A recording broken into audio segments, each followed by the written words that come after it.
छड़ाई नेले लक्षाधिक टंका भर्ती बैग। अनुगोल जिला तालचेर रे पुलिस को चैलेंज दे खुलम खुला आतंकराज चलाइछंती डकायत।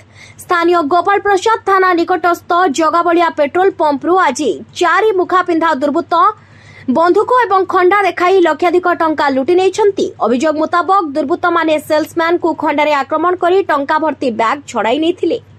पंप भितरे पसी दुर्बृत्त माने प्राय आधा घंटा धरी चांचल्य खेलाइथिले। सेमाने हाथरे खंडा धरी बंधुक देखाई पेट्रोल पंप कर्मचारी को डराइथिले। भयरे पेट्रोल पंपर कर्मचारी तांको कैश बैग दे देथिले। अभियोग परे पुलिस घटनास्थल रे पहुंची तदंत आरंभ करिछि। डकायती बेलर पूरा घटना सीसीटीवी रे कैद होइतिबा बेले पुलिस वीडियो आधार रे तदंत चलाइछि। Bureau report ATV.